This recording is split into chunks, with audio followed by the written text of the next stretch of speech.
যে স্টুডেন্ট তোমাদের জন্য আজকে কিছু অঙ্ক নিয়ে এসেছি, 15টা অঙ্ক করাবো। 15টা অঙ্ক এখন করাবো শর্টকাট ট্রিক্সের মধ্যে দিয়ে, এবং পরীক্ষার হলে কিন্তু শর্টকাট ট্রিক্স অবলম্বন করতেই হবে সময় বাঁচানোর জন্য।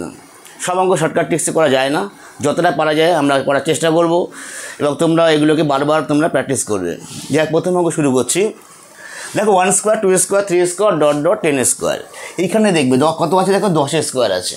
এখানে আমাদের 10 স্কোয়ারে বলুক, 20 স্কোয়ারে বলুক, 30 স্কোয়ার, 50 স্কোয়ার, সেটা যা বলুক না কেন, এর থিওরি হচ্ছে n into n+1 into 2n+1 by হচ্ছে 6 ফর্মুলা এটা, যেখানে n এর ভ্যালু হচ্ছে কত, এখানে আমাদের 10।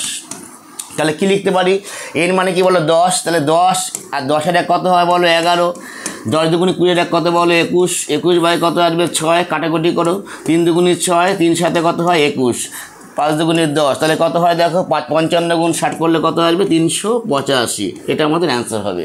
তাহলে আমরা কিন্তু এইভাবে করব। তাহলে 10 বলুক, 20 বলুক, 50 বলুক, 100 বলুক, থিওরি কিন্তু চেঞ্জ হবে না।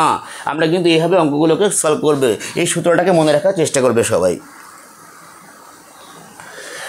নাম্বার 2, একটি ভগ্নাংশকে 899 দ্বারা ভাগ করলে 62 ভাগশেষ থাকে। ওই সংখ্যাটিকে একটি সংখ্যাকে 899 দ্বারা ভাগ করলে 62 ভাগশেষ থাকে। ওই সংখ্যাটিকে 31 দ্বারা ভাগ করলে কত ভাগশেষ থাকবে? এর আগেও তোমাদের আমি করিয়েছি, এটাকে আবার তোমাদেরকে করাচ্ছি এরকমই একটা অঙ্ক অন্য সংখ্যা দিয়ে। আমরা তোমাদের কি বলেছিলাম, প্রথম নাম্বারটাকে আমরা নেব না, একে আমরা বাদ দিয়ে দেবো। সেকেন্ড নাম্বারটা কত আছে আমাদের, থেকে 62। এই 62কে আমরা লাস্ট নাম্বার কত আছে এখানে, থার্ড নাম্বারটা 31, কী করেও ভাগ করে বলেছিলাম 31 দুগুণি 62, ভাগশেষ কত 0। আমরা কি বলেছিলাম তোমাদেরকে, ভাগফলটাকে নেব না, কাকে নেব আমরা, ভাগশেষ। তাহলে আমাদের অ্যান্সারটা কী হবে 0। এই ধরনের যা অঙ্ক দেবে না কেন আমরা কিন্তু এই থিওরিতে করব। আর এই লেভেলের অঙ্ক কিন্তু বহু পরীক্ষায় এসছে, তোমরা দেখবে পিএসসি লেভেল থেকে শুরু করে সব পরীক্ষা কিন্তু এসছে এই অঙ্ক। হয়তো সংখ্যা পাল্টে দেবে তোমাকে, এই সংখ্যা যাই দিই না কেন আমাদের কিন্তু থিওরি একই থাকবে, এরকমভাবে আমরা মনে রাখবো। একটি ভগ্নাংশে লবকে 12% বৃদ্ধি করা হলো আর হরকে 2% হ্রাস করা হলো, তখন ভগ্নাংশটি 6/7। প্রকৃত ভগ্নাংশটি কত? লব বলতে আমরা কি বুঝি, উপরেরটাকে লব বুঝি। এই যে 6/7 আছে, এখানে লবকে বলো 6 আর হরকে বলো 7। আমরা মনে করতে পারি ভগ্নাংশটি ধরে নিই আমি কি এক্স বাই কি বলো ওয়াই। এবার লবকে কত বাড়াচ্ছ তুমি, 12% বাড়াচ্ছ, দ্যাট মিনস কত আসবে 112%। হরকে কমাচ্ছ কত বলো 2%, তাহলে কত আসবে আমাদের হর 98%। এইটার ভ্যালু আমরা কি লিখতে পারি, 6/7 লেখা যায়। এখানে কি আছে বলো, উভয় দিকে পার্সেন্ট আছে, তার মানে কি নিচে কি হয়ে যাবে, সব দুটোর নিচে একটা বাই 100/100 হয়ে যাবে, আলটিমেটলি কাটাকুটি 100 কাটাকুটি হয়ে যাবে। তাহলে আমার পার্সেন্ট কোনো ভ্যালু নেই আর। এবার আমরা কাটাকুটি করতে পারি, দেখো কাটাকুটি করলে কী হয়, দেখো 4 দুগুণি 8, 9 দুগুণি 8 49, কাটাকুটি করো 5 দুগুণি 10, 6 দুগুণি 12, কাটলাম। তাহলে আমরা কি লিখতে পারি দেখো, 56x বাই 49y ইজিক্যালটা কি লিখতে পারি 6/7 লিখতে পারি। তো এইদিকে ইকুয়ালিটি চিহ্ন আছে বলে এখানে কাটাকুটি করা যায়, তাহলে 7y। আর এখানে কাটাকুটি করলে কী হয় দেখো, 3 দুগুণি কত হয়, 3 দুগুণি কত হয় 6 হয়, 28 দুগুণি 56। তাহলে আমরা আবার কি 4 সাথে কত হয় 28। তাহলে তুমি কী পেলে 4x বাই কী আসছে 4x। দেখো আমি যদি ক্রস মাল্টিপ্লাই করি তাহলে কী আসছে 4x ইজিক্যালটি কী আসছে দেখো 3y। আমার চেয়েছে কী বলবো, ভগ্নাংশটি মানে কি x/y, তাহলে x/y লিখবো। x/y মানে কী হয়ে যাবে বলো, x/y মানে কী হবে 3/4। তাহলে অ্যান্সারটা কী হবে 3/4 হয়ে গেল। নেক্সট অঙ্ক দেখো 137 প্লাস এই আছে, বীজগণিতের সূত্র ধরে আমরা অঙ্কটা করব। আমি কি মনে করবো, এটাকে আমি ধরবো কি এ ধরবো, আর এটাকে কি ধরবো বি ধরবো। তাহলে আমরা কি ফর্মুলা আনলে কি বলতে পারি তো a স্কোয়ার প্লাস কি দেখো এ বি প্লাস কি ফর্মে আছে বি স্কোয়ার, নিচে কি ফর্মে আছে দেখো 3 বার আছে, তাহলে মানে কী হবে এ কিউব মাইনাস কি আসবে বি কিউব। তাহলে এটাকে ফর্মুলা ফেললে কী হয়, এ square plus A B plus কি আসে বি স্কোয়ার ডিভাইডেড বাই এর সূত্র কি আমরা জানি এ মাইনাস বি ইন্টু কী হয় এ square plus A B plus কী হয় বি স্কোয়ার লেখা যায়, বি স্কোয়ার লেখা যায়। তাহলে এবার আমি কী দেখো এটা একই আছে, কেটে দিলাম, থাকলো কি বলো 1/a মাইনাস বি এ মানে কত আমাদের এখানে দেওয়া আছে, এর ভ্যালু কত আছে 137, তাই লিখব 137। বির ভ্যালু কত আছে, বির ভ্যালু কত আছে 133 আছে, মাইনাস কী হবে 133, তাহলে 137 দেখো 1/137 মাইনাস 133, তাহলে অ্যান্সারটা কী আসবে 1/4, অ্যান্সার কী আসবে 1/4 আসবে। নেক্সট অঙ্কে চলে যাব আমরা। দুটি ঘনকের বাহুর অনুপাত 2:1, তাদের আয়তন অনুপাত কত? দুটি ঘনকের কটা তল থাকে আমরা জানি 6টা তল থাকে। তোমাকে কী দেওয়া আছে, বাহুর অনুপাত দেওয়া আছে। আমার বাহু থেকে কী কোথায় যাবো, আমি আয়তনে যাব। মনে রাখবে শর্টকাট থিওরি এটাই, যখন বাহু যদি মনে রাখবে বাহু যদি a:b হয়, আয়তন কী হয়ে যাবে a3b3। এটা হচ্ছে ফর্মুলা, শর্টকাট ট্রিক্স। বাহু যদি a:b হয়, আয়তন কী হবে a3b3। তাহলে বাহু কী দেওয়া আছে আমাকে বলো 2:1, সো অ্যান্সার কী হবে আমাদের 2^1^, দ্যাট মিনস কত 8:1 হয়ে গেল অ্যান্সার আমাদের। নেক্সট অঙ্ক দেখো, দ্বিতীয় সংখ্যা থেকে 50% বেশি, তবে দ্বিতীয় সংখ্যাটি প্রথম সংখ্যা থেকে কত পার্সেন্ট কম? তোমাদের এরকম আগেও আমি করিয়েছি, আজকে আবার অন্য সংখ্যা দিয়ে দিয়েছি। আমরা তোমাদের শিখিয়েছিলাম যখন বেশি আর কম বলে, দেখো আগে বেশি, ভালো করে বুঝবে, আগে বেশি পরে কি আছে দেখো কম আছে, বেশি দেওয়া আছে কম বের করতে হবে। বেশি থেকে কমে যখন যাব, আমাদের থিওরি হচ্ছে তোমরা শিখেছিলে আগেও r/100 + r×100, বেশি থেকে কম। ঠিক অনুরূপভাবে যদি কম থেকে বেশিতে যায়, আগে কম দেওয়া থেকে বেশি বের করতে বলে, এখানটাতে কী হয়ে যাবে মাইনাস হয়ে যাবে। আর এর ভ্যালু কত 50 দেখো দেওয়া আছে, তাহলে আমরা কী লিখতে পারি দেখো 50/150 ইন্টু কত 100, তাহলে কাটাকুটি করলে কত হয় 3, কত আসে দেখো 100/3, দ্যাট মিনস কত 33.13%, যেটা অ্যান্সার হবে 33.13%, 33.13%। আর কিছু ডিজিট তোমরা মনে রাখবে, তাহলে তোমাদের হলে যে কিছু করতে হবে না। যদি কোশ্চেন ফিগার এই ধরনের একটা 10% দেয়, উত্তর হয় দেখবে 9×1=11, তুমি করে দেখবে, তুমি এই সূত্র দিয়ে করে দেখবে।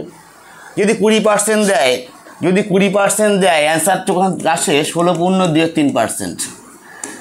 যদি কোশ্চেন ফিগারে দেয় 25% দেয়, তুমি সূত্র দিয়ে করে দেখো, অ্যান্সার আসবে 20%। যদি কোশ্চেন ফিগারে 50% দেয়, অ্যান্সার আসবে কত, অ্যান্সার আসবে 33.13%। যখন দেয় না পরীক্ষার হলে জেনারেলি কিন্তু এই ধরনের এই কটার ডিজিটের মধ্যে অঙ্কগুলো ঘোরাফেরা করে। তাহলে আমি যদি এই কটাকে মনে রাখতে পারি, তাহলে হলে গিয়ে আমাদের সূত্রটা ইউজ করতে হবে না।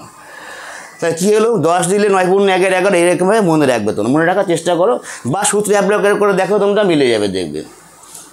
চলে যাবো নেক্সট অঙ্কে। এর আয় বিয়ের থেকে 25% কম, তবে বিয়ের আয় এর থেকে কত পার্সেন্ট বেশি? তোমাদের একটু আগে শিখিয়েছি, এখানে কী দিয়ে দেখিয়েছি বলো, কম দেওয়া আছে, কী বের করতে হবে আমাকে, বেশি বের করতে হবে। তাহলে আগে কম পরে বেশি, মানে কি ইউজ করবো সূত্রটা, r/100 মাইনাস r×100। তাহলে অ্যান্সার কী আসবে দেখো, আমরা তাহলে কী লিখতে পারি দেখো 25/25 কত আসবে দেখো 25/100 মাইনাস 25 ইন্টু কত বলো 100, আর কী হয় দেখো 25/75 ইন্টু কত আসবে 100, কাটাকুটি করো দেখো 3, তাহলে কত আসবে 100/3, তার মানে কত 33.13% অ্যান্সার হলো। তাহলে আমরা দুটো থিওরি শিখলাম। আগে যদি বেশি দেওয়া থাকে কম বের করতে বলে, এখানটাতে আমরা কী শিখিব প্লাস, আর আগে যদি কম দেওয়া থাকে বেশি বের করতে বলে কি, এখানটা কী হবে মাইনাস হয়ে যাবে। চলে যায় নেক্সট অঙ্কে। এক ব্যক্তির বেতন প্রথমে 30% বৃদ্ধি করা হলো, পরে 30% হ্রাস করা হলো। এই অঙ্ক তোমাদের আগে একদিন করিয়েছিলাম, সংখ্যা পাল্টে দিয়েছি আজকে। তোমাদেরকে বলেছিলাম যদি 1% বৃদ্ধি আর 1% হ্রাস হয়, অ্যান্সার কী হয় সবসময় কী হয়, হ্রাস হয়। অ্যান্সার সবসময় হ্রাস হয়, হ্রাস বের করার থিওরি আমি তোমাদের বলেছিলাম, যখন ইউনিট প্লেসে 0 থাকে, সেম পার্সেন্ট বৃদ্ধি সেম পার্সেন্ট হ্রাস, অ্যান্সার ইজ অলওয়েজ হ্রাস। আর যদি ইউনিট প্লেসে 0 থাকে, তখন আমরা কী করবো, এই 0কে ধরে না বাদ দিয়ে দেবো। বাম দিকে কত আছে 3 গুণ করলে কী হয় 3×3=9, তাহলে অ্যান্সার কী হবে 9% হ্রাস। নিশ্চয়ই বুঝতে পারছো। তাহলে আমি যদি কোশ্চেন ফিগার এখন বলতাম 10% বৃদ্ধি 10%, অ্যান্সার কত নিজেরাই বলতে পারছো।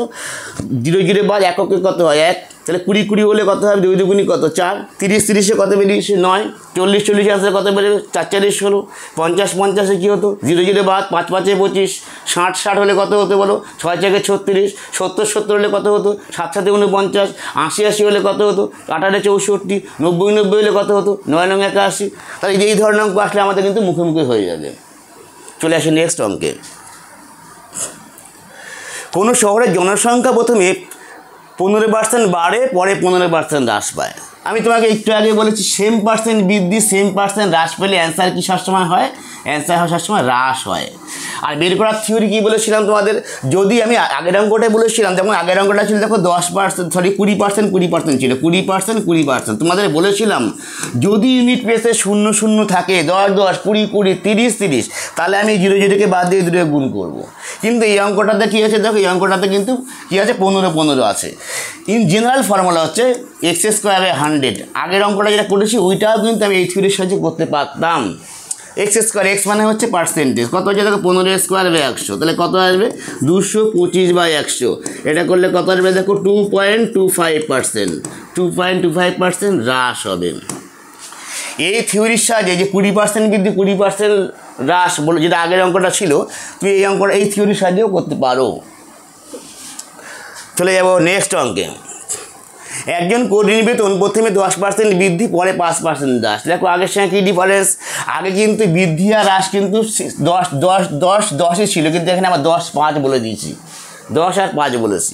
এর জন্য থিওরি লেখো x - y - xy/100, যেখানে x মানে বৃদ্ধি কত আছে দেখো 10, y মানে হচ্ছে হ্রাস কত আছে 5, মাইনাস 10 × 5/100।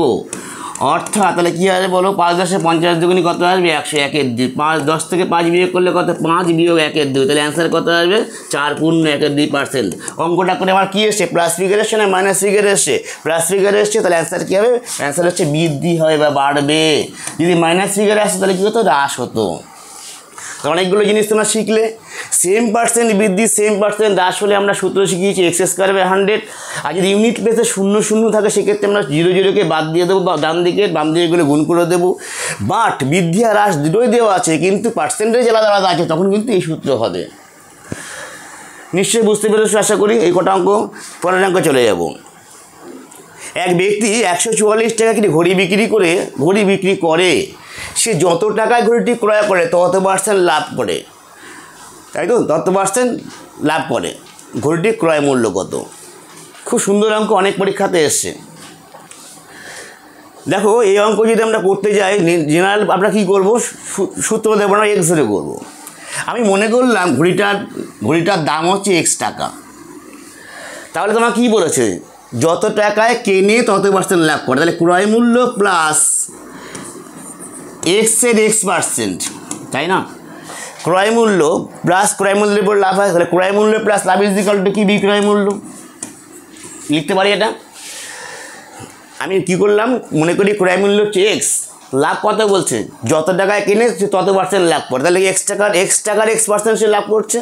এটা করলে কি হয়, এক্স প্লাস x² কি আসবে 100 ইজ ইকুয়াল টু কত 144। অপশান ধরো এবার, অপশান যদি আমি ধরি 70 ধরি, দেখো তুমি 70 যদি ধরো 70 প্লাস 70² মানে 7 7 49/100 যোগ করলে কত হয় 70 49 যোগ করলে কি 144 হয়, নিশ্চয়ই হয় না, তাহলে অ্যান্সার কিন্তু আমার হলো না। 90 যদি ধরো তুমি, 90 যদি মনে করো, যদি উত্তরে 90 মনে করো, দেখো 90 প্লাস 90² মানে কত 9 9 81 0 0 বাই কত আসবে 100, তাহলে 90 আর 81 যোগ করলে কি 144 হয় না, তাহলে এটা উত্তরে হলো না। অপশান সিতে চলে এসো। কত আছে দেখো 80 আছে, তাহলে আমি লিখতে পারি তো ক্রয় মূল্য 80 টাকা প্লাস হচ্ছে 80 গুণ 80 x² বাই কি আসবে 100, 0 0 কেটে দাও, 80 প্লাস 8 8 64 যোগ করে কত আসে দেখো 144, আমার ডান দিক কত আছে 144, তাহলে অ্যান্সারটা কী হবে, অ্যান্সারটা হচ্ছে 80 টাকা। তাহলে আমরা উত্তর ধরে কোশ্চেনে গেলে অঙ্কটা কিন্তু বেটার হবে। নেক্সট অঙ্ক, 16টি দ্রব্যের ক্রয় মূল্য 12টি দ্রব্যের বিক্রয় মূল্যের সমান, তবে তার কত % লাভ বা ক্ষতি হলো। এর সূত্র হচ্ছে CP - SP/SP × 100 ফর্মুলা। সিপি মানে হচ্ছে ক্রয় মূল্য, cost price, SP for selling price, সংখ্যা কিন্তু এখানে কটার ক্রয় মূল্য 16টা, বিক্রয় মূল্য কটা 12টা, বিক্রয় মূল্য 12টা ইন্টু 100, কাটাকুটি করো 4/12 ইন্টু 100, আর কী হয় দেখো কাটাকুটি করলে 3, 100/3, তাহলে 33 পণ্য, 1/3%, কী হবে প্লাসে এসছে বলে উত্তর কী হবে লাভ হবে, 33 পণ্য 1/3% লাভ। এই ধরনের অঙ্ক দিলে কিন্তু আমরা এই থিওরি অ্যাপ্লাই করবো। সিপি হচ্ছে কস্ট প্রাইস অফ মানে দ্রব্যের সংখ্যা, এসপি হচ্ছে সেলিং প্রাইস মানে বিক্রয় মানে বিক্রিত দ্রব্যের সংখ্যা। নেক্সট অঙ্ক 153 টাকায় একটি দ্রব্য বিক্রি করলে 10% ক্ষতি হয়, 20% লাভ করতে হলে কত টাকায় বিক্রি করতে হবে? তোমার ক্ষতি হয়েছিল, তুমি লাভ করবে, কীভাবে অঙ্কটা করবো দেখো। তুমি লাভ করবে কত হলো, লাভ করবে 20% লাভ করবে হচ্ছে 20%, তাহলে ক্রয় মূল্য যদি 100 টাকা আসলে তাহলে বিক্রয় মূল্য কত হবে বলো, নিশ্চয়ই 120 হবে। লস কত হয়েছিল 10%, তাহলে কত টাকা হবে এখানে 90 টাকা হবে। আর কত টাকা টোটাল কত টাকা আছে 153 টাকা আছে, এটা কোন করো 0 0 কাটো, 3 3 9, 3 4 12, 3 5 15, 3 1 3, 51 গুণ 4 করলে কত হয় দেখো 204 টাকা, 204 টাকা অ্যান্সার হবে। 14 নাম্বার কি অনুপাতে দুধ ও জল মেশালে 16.23% লাভ হবে? অঙ্ক আগেও করেছি, আগের ওয়াইন দিয়ে একটা অঙ্ক করেছিলাম তোমাদের মনে আছে। আজকে দুধ বলেছি দেখো, আমি সূত্র তোমাদের শিখিয়েছিলাম, শিখিয়েছিলাম কি বলো, লাভ ইস টু কি মোট মানে 100 ধরবো, তাই হয়ে যাবে অঙ্ক। লাভ কত দেখো 16.23%, 16.23 ইস টু কত 100, এটা মানে কত হয় বলো 50/3 ইস টু কত 100 বাই নিচে কত আছে 1, আর কি হয় 50/3 ইন্টু কত 1/100, 50 দুগুণ 100, 1 কত 1/6 কি অনুপাত, দ্যাট মিনস তাহলে 1:6 হবে অ্যান্সার, 1:6 অ্যান্সার হলো। 41 টাকা 50 জন বালক বালিকার মধ্যে এমনভাবে ভাগ করে দেওয়া হলো যাতে প্রত্যেক বালক পায় 90 পয়সা, প্রত্যেক বালিকা পায় 65 পয়সা, বালকের সংখ্যা কত? তাহলে আমার এটাও করিয়েছিলাম তোমাকে অ্যালিগেশন মেথডে, আগের দিন এরকম একটা অন্য অঙ্ক করিয়েছিলাম। আমার টাকা আছে কত টাকা বলো 41 টাকা আছে, 41 টাকা মানে কত পয়সা হয় আমরা জানি 41 পয়সা হয়। আমার টোটাল বালক বালিকা কত জন আছে, আমাদের মোট 50 জন আছে, তাহলে কী করবো 50 দিয়ে ভাগ করবো, ভাগ করলে কত হয় দেখো, এটা করলে কত হয় 5 8 40, 5 2 10, দ্যাট মিনস কত 82। তাহলে বালকরা কত পেল দেখো, বালকরা পাচ্ছে যাতে প্রত্যেক বালক পাচ্ছে 90 পয়সা, বালিকা কত পাচ্ছে 65 পয়সা, এদের গড় কত পাচ্ছে দেখো, সবাই মিলে গড়ে কত পাচ্ছে 82 পয়সা। তাই বিয়োগ করো, এটা বিয়োগ করলে কত হয় 8, 82 থেকে 65 বিয়োগ করলে কত হয় দেখো 5 7 5 12, 1 17 কত হয় তাহলে 7 5 12 117 ইস টু কত হয় তাহলে 17 8, তাহলে আমরা বলতে পারি বালক ইস টু বালিকা ইস ইকুয়াল টু কত 17:8। তার মানে কী চেয়েছে বলো, বালকের সংখ্যা চেয়েছে, বালক মানে কি 17টা বালক, 17 বালক, 17 প্লাস 17/17 আর যোগ করলে কত হয় 25 ইন্টু মোট কজন আছে আমাদের 50 জন, 25 দুগুণি 50, 17 দুগুণি কত হলো 34 জন, তাহলে আমাদের বালকের সংখ্যা হচ্ছে 34 জন বালক ছিল। তাহলে আমরা এই 15টা অঙ্ক করলাম, এইভাবে আমরা আস্তে আস্তে এগোবো, তোমরা সঙ্গে থেকো। আর আমাদের কোচিং কিন্তু শুরু হয়ে ডাব্লিউবি অলরেডি কয়েক হাজার ছেলে স্টুডেন্ট এখানে বসছে ডাব্লিউবি কেপিতে, এসএসসি জিডির ব্যাচ শুরু হয়ে গেছে, হিন্দি এবং ইংরেজি ভার্সান দুটোতেই পড়ানো হচ্ছে। আমি বারবার আগের দিনে বলেছিলাম তোমাদের হিন্দিটা নেওয়াই ভালো, পার্ট ডি পার্ট যেটা কথা বলছি, যাতে হিন্দি নেওয়া ভালো, কিন্তু বেশি করে নাম্বার বেশি স্কোর করা যায়। তোমরা যারা 27 আগস্ট থেকে ফর্ম ফিল আপ এসএসসি জিডির, এবং যারা আসতে চাও লেট করো না, কারণ ফর্ম ফিল আপের পরে এসে কিন্তু খুব একটা লাভ হয় না। আমাদের ক্লাস চলছে সকাল 8টা থেকে রাত 8টা পর্যন্ত আমাদের ক্লাস চলে, 2 ঘন্টা শিফটে ক্লাস হয় বিভিন্ন ব্যাচে। তো যারা আসতে চাও আমাদের যে নাম্বার দেওয়া আছে নাম্বারে কল করে অবশ্যই চলে এসো। সবাই ভালো থেকো, সকলকে ধন্যবাদ।